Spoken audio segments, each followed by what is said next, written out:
में रखना है।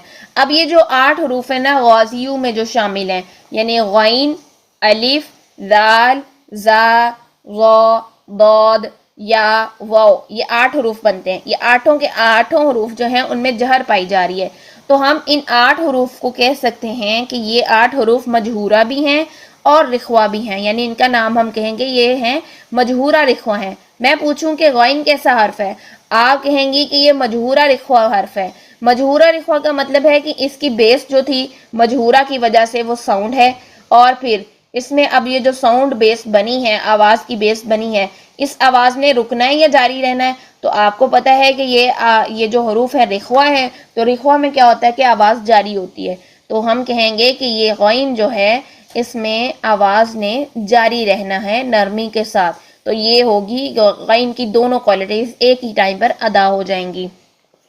फिर आगे चलिए तो तवस्सुत वाले हरूफ को देखिए। तवस्सुत वाले हरूफ भी मैंने आपको बताया था कि अभी हम्स वाले हरूफ जो हैं वो तो सारे के सारे डिवाइड हो चुके हैं, वो तो ख़त्म हो गए हमारे पास। फ़ासा शेखसुल सीन तक तो हमने रिख्वत में देख लिए थे ये वाले हरूफ, और फिर काफ और ता को हमने देख लिया कि वो शिद्दत में मौजूद है। ठीक है, तो हम्स वाले हरूफ वैसे ही कंप्लीट हो गए। बाकी अब ये लिन, उमर, ये वाले हरूफ बचे हैं, ये हम्स के मजमूए में शामिल भी नहीं है अगर आप देखें तो ये इसमें क्या है, इनमें जहर पाई जा रही है। तो हम कह सकते हैं कि ये जो लाम, नून, आइन, मीम, रॉ है, ये मजहूरा भी हैं और मुतवस्सिता भी हैं, यानी इनमें आवाज़ जो है, इनमें जो है वो पहले सबसे पहले पेयर में से बेस जो है इनकी वो साउंड है। अब ये साउंड बेस जो है ये जारी रहेगी या कि ये रुक जाएगी या फिर ये दरमियाने दर्जे की रहेगी। तो तवस्सुत से जाहिर हो रहा है कि ना ही आवाज़ बहुत शिद्दत से बंद हो जाएगी इन हरूफ में, और ना ही आवाज़ बहुत ज़्यादा नरमी के साथ जारी रहेगी इन हरूफ में, बल्कि क्या होगा कि इन हरूफ की आवाज़ जो है वो दरमियाने दर्जे की रहेगी, ना बंद होगी ना जारी प्रॉपर रहेगी, बल्कि दरमियाने दर्जे की होगी।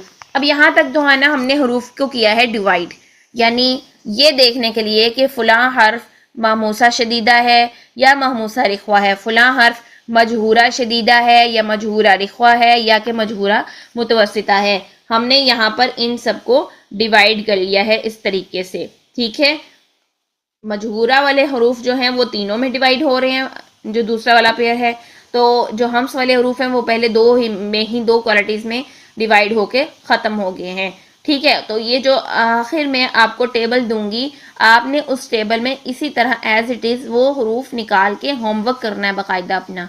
आपको पूरा टेबल बना हुआ मिल जाएगा, इसी तरह आपने अपनी कॉपीज़ पर नोट करना है, उस टेबल को लिखना है। वहाँ पर लिखा हुआ होगा महमूसा शदीदा हरूफ, ठीक है, फिर महमूसा रिख्वा, फिर मजहूरा शदीदा, मजहूरा